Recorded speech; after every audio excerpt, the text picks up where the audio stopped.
नमस्कार। आज हम संस्कृत साहित्य के एक बहुत ही महत्वपूर्ण काव्य रूप पर बात करने वाले हैं, खंड काव्य। जी। और यह विश्लेषण खास तौर पर इग्नू यानी IGNO के संस्कृत मास्टर्स पाठ्यक्रम MSK 01 की जो इकाई 2 है, उसकी अध्ययन सामग्री पर आधारित है।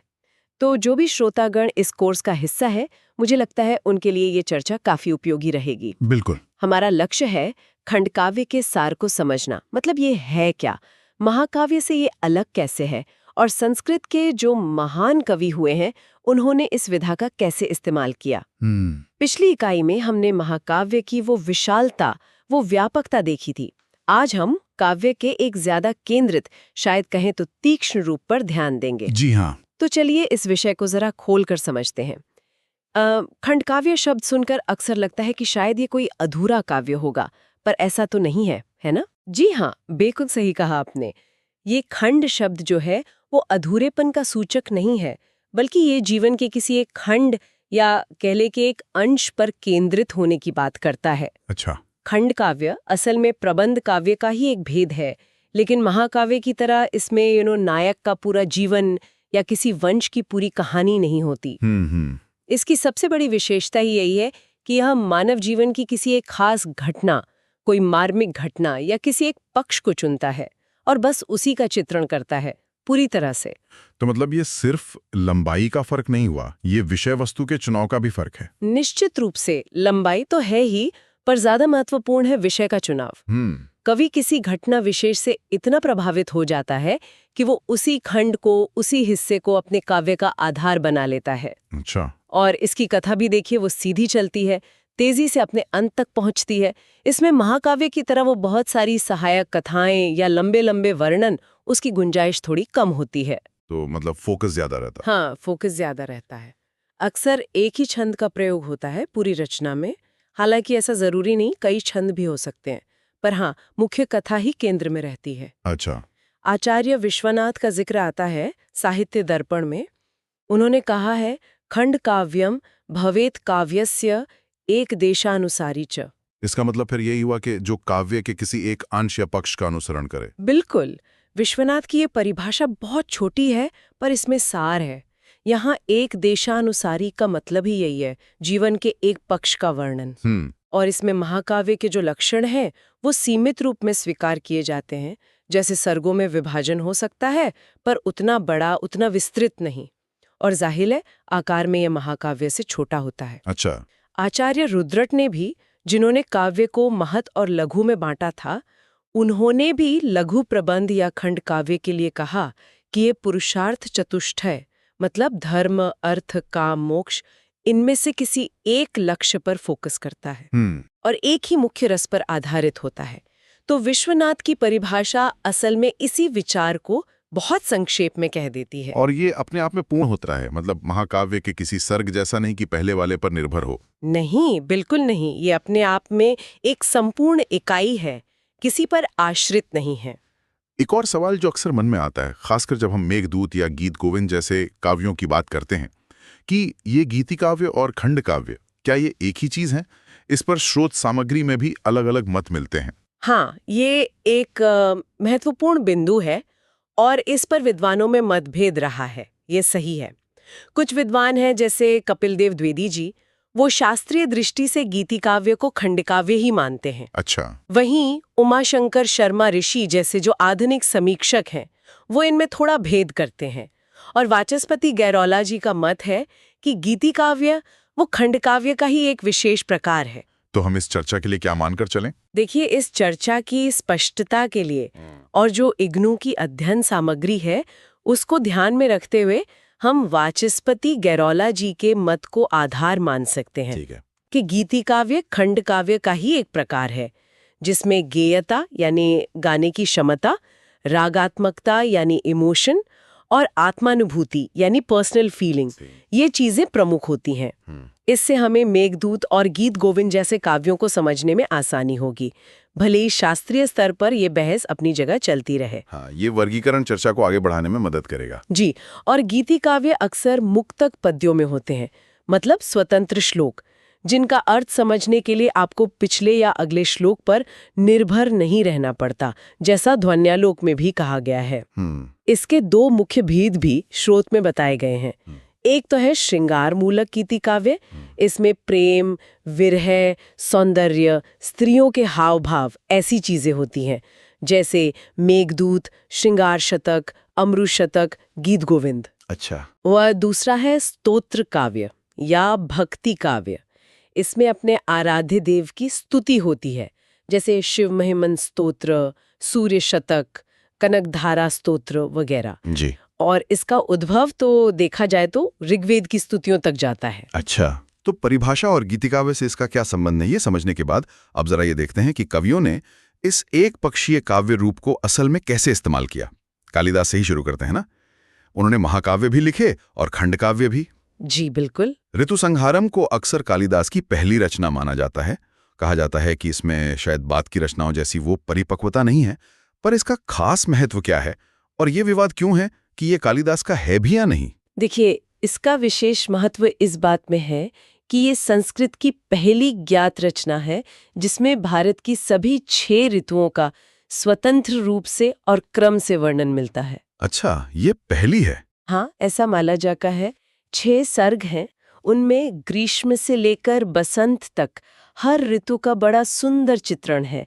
जैसे ग्रीष्म की गर्मी बताते हुए कहते हैं, प्रचंड सूर्यः स्पृहणीय चंद्रमाः, कि सूर्य बहुत तेज है और चंद्रमा अच्छा लग रहा है। या वसंत की सुंदरता बताते हैं, ध्रुमाः सपुष्पाः सलिलम सपद्मम, कि पेड़ फूलों से लदे हैं, पानी में कमल खिले हैं। और ये विवाद क्यों कि ये कालिदास की नहीं है? हाँ, कुछ विद्वान ये मानते हैं। इसके पीछे वो तर्क देते हैं कि इसमें कालिदास की जो विशिष्ट शैली है उसका वैसा निखार नहीं दिखता जैसा बाद की रचनाओं में है। फिर काव्य शास्त्रियों ने इसके उदाहरण कम दिए हैं और मल्लिनाथ जैसे जो प्रसिद्ध टीकाकार है उन्होंने इस पे टीका नहीं लिखी। लेकिन ये तर्क थोड़े कमजोर नहीं लगते? हो सकता है ये उनकी शुरुआती रचना हो। बिल्कुल, मुझे भी ये तर्क थोड़े कमजोर लगते हैं। हो सकता है सरल होने की वजह से उदाहरण कम लिए गए हों या मल्लिनाथ जी ने टीका जरूरी ना समझी हो। लेकिन इसमें प्रकृति और मानवीय भावों का जैसा स्वाभाविक चित्रण है वो कालिदास की प्रतिभा का बीज रूप तो दिखाता ही है। जैसे वो वर्णन है कि ग्रीष्म में प्यासा सांप मोर के पंखों के नीचे छाया ढूंढ रहा है, या प्यासा शेर हिरण पर हमला नहीं कर रहा। ये छोटी छोटी बातें उनकी सूक्ष्म दृष्टि दिखाती हैं। और ये खंडकाव्य की एक देशीयता का भी अच्छा उदाहरण है, क्योंकि पूरा काव्य सिर्फ ऋतु वर्णन पर ही केंद्रित है। ये बात तो है। अब आते हैं मेघदूतम पर। ये तो खैर खंड काव्य या गीति काव्य का जैसे पर्याय ही बन गया है। क्या चीज है जो इसे इतना खास बनाती है? मेघदूत की ख्याति तो अद्भुत है। इसे विप्रलंभ श्रृंगार यानी विरह का शायद सबसे उत्कृष्ट काव्य माना जाता है। कहानी तो पता ही है कि एक शापित यक्ष है रामगिरी पर्वत पर, और वो अलकापुरी में बैठी अपनी प्रिया तक संदेश भेजने के लिए बादल से विनती करता है। हाँ। इसकी खासियत है इसकी संरचना। पूर्व मेघ में यक्ष बादल को रास्ता बताता है, और वो रास्ता बताना भी कैसा? मालवा, नर्मदा, विदिशा, उज्जैनी, महाकाल मंदिर, इन सब जगहों का इतना सुंदर, इतना मनोरम वर्णन है। ये सिर्फ भूगोल नहीं है, ये भास भूगोल है, जैसा आपने कहा। भाव भूगोल, हाँ, ये सही शब्द है। और फिर उत्तर मेघ में अलकापुरी की सुंदरता और यक्ष की विरहिणी प्रिया की दशा का बड़ा मार्मिक चित्रण है। वो कैसी हो गई है विरह में, खिन्न, मलिन, उदास, दुबली। और काव्य सौंदर्य की बात करें तो कालिदास की कल्पना, उनकी भाषा, उनके भाव, सबका अद्भुत संगम है इसमें। प्रकृति का मानवीकरण तो कमाल का है। हाँ, वो तो कालिदास की पहचान है। जी, जैसे वो निर्विंध्या नदी को एक नायिका के रूप में देखते हैं। उसकी लहरें ऐसी हैं जैसे करधनी हो और भंवर जैसे नाभि हो। वीचिक शोभस तनित विहग श्रेणी कांची गुणाया। वाह। या फिर पर्वत का मेघ से मिलकर प्रेम के कारण गरम आंसू बहाना। स्नेह व्यक्तिश्चिर विरह जम मुंच तो वाष्प मुष्णम, ये सब अद्भुत है। और छंद, उसका भी कोई खास कारण है? हाँ, बिल्कुल। पूरा काव्य मंदाक्रांता छंद में है। इस छंद की गति थोड़ी धीमी, मंथर होती है, तो वो विरह की जो लंबी उदासी है और मेघ की जो धीमी यात्रा है उस भाव को ये छंद और गहरा बना देता है। यहाँ छंद का चुनाव भी बिल्कुल भाव के अनुसार है और वेदर भी रीति का लालित्य तो है ही। तो यहाँ खंडकाव्य का रूप विरह के एक तीव्र अनुभव को व्यक्त करने का जरिया बन गया। बहुत खूब। अब बात करते हैं भर्तृहरि के शतकों की। इनका नाम तो नीति, श्रृंगार और वैराग्य तीनों से जुड़ा है। क्या ये 3 अलग-अलग खंडकाव्य हैं या एक ही कवि की 3 अलग-अलग मनोदशाओं का चित्रण है? भर्तृहरि की पहचान को लेकर थोड़ा विवाद है। जैसा आपने कहा कि वो राजा विक्रमादित्य के भाई थे या वो वैयाकरण जिन्होंने वाक्यपदीय लिखा। खैर, उनके 3 शतक बहुत प्रसिद्ध हैं, नीति शतक, श्रृंगार शतक और वैराग्य शतक। हाँ। अब तकनीकी रूप से देखें तो ये अलग-अलग खंडकाव्य नहीं हैं, बल्कि मुक्तक पद्यों के संग्रह हैं। हर शतक में करीब 100 श्लोक हैं। अच्छा, संग्रह है। जी, लेकिन हर शतक जीवन के एक खास खंड या पहलू पर केंद्रित है। नीति शतक जीवन के व्यवहारिक पक्ष पर, श्रृंगार शतक प्रेम और सौंदर्य पर, और वैराग्य शतक संसार की नश्वरता और वैराग्य पर। तो इस तरह से ये खंड काव्य की जो एक देशीयता वाली भावना है, उसे एक अलग ढंग से दिखाते हैं। समझ गया। तो नीति शतकम में किस तरह की बातें हैं व्यावहारिक जीवन से जुड़ी? हाँ, बिल्कुल। इसमें आपको मूर्खों की निंदा मिलेगी तो विद्वानों की प्रशंसा भी। धन का क्या महत्व है, दुर्जन और सज्जन का स्वभाव कैसा होता है, परोपकार, धैर्य, भाग्य और कर्म, इन सब पर बड़े सटीक और कभी-कभी तीखे श्लोक हैं। एक टीकाकार है बुधेंद्र। उन्होंने इसे 10 पद्धतियों में भी बांटा है, जैसे मूर्ख पद्धति, विद्वत पद्धति वगैरह। और इसकी कई सूक्तियां तो आज भी हम लोग इस्तेमाल करते हैं। जैसे विभूषणम मौनम अपंडितानाम, मतलब मूर्खों का आभूषण तो चुप रहना है, या सर्वे गुणाः कांचनम आश्रयन्ते, कि सारे गुण आखिर में धन का ही आसरा लेते हैं।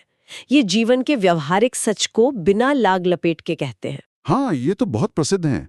और श्रृंगार शतकम, ये तो नीति से एकदम अलग लगता होगा। जी बिल्कुल। इसमें श्रृंगार का बड़ा उन्मुक्त और चटकीला चित्रण है। स्त्रियों का सौंदर्य, उनके हाव भाव, प्रेम की क्रीड़ाएं, इन सब का वर्णन है। मंगलाचरण में ही वो कामदेव को नमस्कार करते हैं। अच्छा। लेकिन इसमें भी एक तरह का द्वंद्व दिखता है। कहीं तो स्त्री सौंदर्य का बड़ा मनोहारी वर्णन है और कहीं कहीं उसकी निंदा भी की गई है।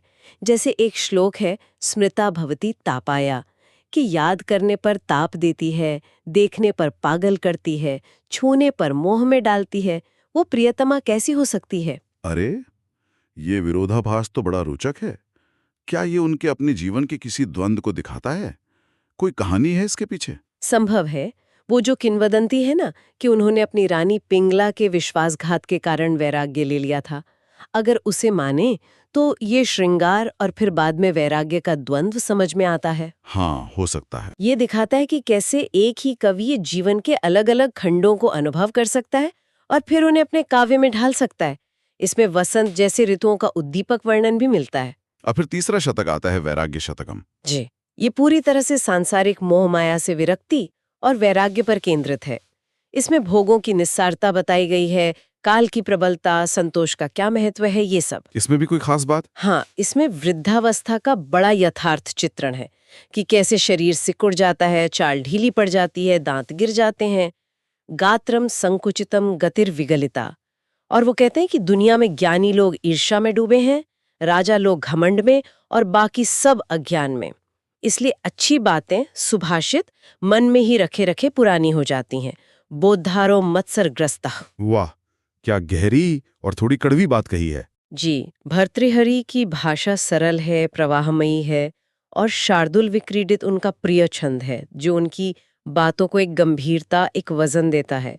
वो अक्सर मैं शैली में लिखते हैं, जिससे लगता है जैसे वो अपनी ही बात कह रहे हों, आत्मानुभूति झलकती है। तो भर्तृहरि ने मुक्तक श्लोकों के जरिए जीवन के 3 अलग-अलग खंडों नीति, श्रृंगार, वैराग्य पर बड़ी तीक्ष्ण और केंद्रित दृष्टि डाली। अब अमरु शतकम की बात करते हैं। अमरु को तो श्रृंगार के मुक्तक काव्य में कालिदास के बाद सबसे ऊंचा स्थान दिया जाता है ना? बिल्कुल। अमरु शतक श्रृंगार रस और खास तौर पर दाम्पत्य जीवन के चित्रण में अद्वितीय माना जाता है। हालांकि कुछ विद्वान उनके अस्तित्व पर ही सवाल उठाते हैं। अच्छा, ऐसा भी है। हाँ, जैसे डी कोसंबी, पर आनंदवर्धन जैसे बड़े आचार्यों ने उन्हें मुक्तकों का सम्राट कहा है, तो उनका महत्व तो निर्विवाद है। अमृत शतक में पति पत्नी के बीच के जो सूक्ष्म मनोभाव होते हैं, प्रेम, मान, ईर्ष्या, विरह, फिर मिलना, इन सब का बड़ा गहरा मनोवैज्ञानिक और मार्मिक चित्रण मिलता है। कोई उदाहरण देंगे जिससे उनकी ये सूक्ष्म दृष्टि का पता चले? हाँ, एक बहुत ही प्रसिद्ध श्लोक है। उसमें परदेश से पति लौटा है और पत्नी उसका स्वागत कर रही है, पर वो इतनी भाव विभोर है कि अनजाने में ही अपने अंगों से सारे मंगल कार्य कर देती है। जैसे उसकी आंखों की जो लंबी कतार है वही वंदनामाला बन गई है, उसकी मुस्कान ही फूल बिखेर रही है और उसके स्तनों से जो पसीना आ रहा है वही अर्घ्य का कलश बन गया है। दीर्घा वंदना मालिका विरचिता। अरे वाह, ये तो अद्भुत कल्पना है, प्रेम की तन्मयता। जी हाँ, और एक और श्लोक है जिसमें वियोगी पथिक है। वो जानता है कि उसकी प्रिया मीलों दूर है, कई नदियों, पहाड़ों, जंगलों के पार है, पर फिर भी वो उसी दिशा में टकटकी लगाए देखता रहता है। देशैरंतरिता शतैश्च, ये प्रेम की विह्वलता दिखाता है। अमृत की भाषा बड़ी सहज है और भावों के बिल्कुल अनुरूप। मम्मट जैसे बाद के आचार्यों ने भी उनके श्लोकों का प्रयोग व्याकरण और काव्यशास्त्र के सिद्धांत समझाने के लिए किया है। ये भी उनकी रचना की उत्कृष्टता का प्रमाण है। तो अमरू ये दिखाते हैं कि खंड काव्य या मुक्तक काव्य जीवन के किसी बड़े फलक के बजाय एक क्षणिक लेकिन बहुत गहरे अनुभव को भी अमर बना सकता है। बहुत सुंदर। अब अंत में आते हैं गीत गोविंद पर। इसे तो गीतिकाव्य का मुकुटमणि कहते हैं। ये कैसे खंड काव्य की श्रेणी में आता है और इसकी क्या विशेषता है? जयदेव का गीत गोविंद, जो लगभग 12वीं शताब्दी की रचना है, वो संस्कृत गीतिकाव्य की शायद पराकाष्ठा है। इसे हम खंड काव्य के उस विशेष प्रकार यानी गीतिकाव्य का सर्वश्रेष्ठ उदाहरण मान सकते हैं जिसका हमने शुरू में जिक्र किया था। अच्छा, हाँ। ये 12 सर्गों और 24 प्रबंधों यानी गीतों में बटा हुआ है और इसका केंद्रीय विषय है राधा और कृष्ण का प्रेम, उनका विलास, उनका विरह, मान मनावल और फिर पुनर्मिलन। तो यहाँ एक देशीयता जो है वो राधा कृष्ण के प्रेम की इस गहन और विस्तृत अभिव्यक्ति में है। और इसे गीतिकाव्य क्यों कहते हैं? क्या ये गाया जाता था? निश्चित रूप से। इसकी सबसे बड़ी विशेषता ही इसकी गेयता है। ये रचा ही गया था ताल और लय के साथ गाने के लिए। हर गीत के साथ राग और ताल का निर्देश भी मिलता है। अच्छा। जयदेव खुद कहते हैं कि जिन्हें हरि स्मरण में रस आता हो या विलास कथा में रुचि हो, वो मेरी ये मधुर कोमल पदावली सुने। यद्य हरि स्मरणे सरसम मनो। और इसकी भाषा वो इतनी संगीतमय, इतनी प्रवाहमयी है कि जिसे संस्कृत नहीं भी आती वो भी इसकी ध्वनियों का, इसकी संगीत का आनंद ले सकता है। जैसे वो प्रसिद्ध पंक्ति है, ललित लवंग लता परिशीलन कोमल मलय समीरे। हाँ, ये तो बहुत सुनी है। जी, इसमें पांचाली रीति और माधुर्य गुण का अद्भुत मेल है जो इसे इतना गेय और कानों को प्रिय बनाता है। तो हमने देखा कि खंड काव्य एक बहुत ही लचीला काव्य रूप है। ये वर्णनात्मक हो सकता है जैसे ऋतु संहार, कथात्मक और भावनात्मक हो सकता है जैसे मेघदूत, चिंतनपरक मुक्तकों का संग्रह हो सकता है जैसे भर्तृहरि के शतक, मनोवैज्ञानिक क्षणों को पकड़ने वाला हो सकता है जैसे अमृत शतक, या फिर भक्ति और श्रृंगार से भरा हुआ गेय काव्य जैसे गीत गोविंद। बिल्कुल सही कहा आपने। इन सभी उदाहरणों से ये साफ हो जाता है कि खंड काव्य सिर्फ छोटा काव्य नहीं है, बल्कि ये जीवन के किसी एक खंड, एक भाव, एक विचार या एक अनुभव को उसकी पूरी गहराई और पूरी कलात्मकता के साथ प्रस्तुत करने का एक बहुत सशक्त माध्यम है। और मुझे लगता है इग्नू MSK 01 की इस इकाई का उद्देश्य भी शायद यही दिखाना है कि संस्कृत काव्य परंपरा में जहां एक और महाकाव्यों की वो भव्यता है, वहीं दूसरी ओर खंड काव्यों की एक केंद्रित और मार्मिक दृष्टि भी कितनी महत्वपूर्ण और कितनी समृद्ध रही है। आज की इस पूरी चर्चा से एक विचार मेरे मन में आ रहा है कि जिस तरह इन प्राचीन कवियों ने जीवन के एक एक पहलू को, एक एक खंड को इतने सूक्ष्म और इतने कलात्मक ढंग से इन खंड काव्यों में सहेज कर रखा, क्या आज के हमारे इस तेज रफ्तार जीवन में भी ऐसी रचनाएं हैं? चाहे वो साहित्य में हो, संगीत में हो या शायद किसी और कला रूप में, जो जीवन के किसी एक खंड को उतनी ही गहराई और उतनी ही ईमानदारी से पकड़ पाती हो। इस पर सोचना दिलचस्प होगा। हाँ, सोचने वाली बात है। खैर, और अधिक विस्तार से जानने के लिए श्रोतागण इग्नू MSK 01 की इकाई 2 का अध्ययन जरूर कर सकते हैं। आज के लिए बस इतना ही। धन्यवाद। धन्यवाद।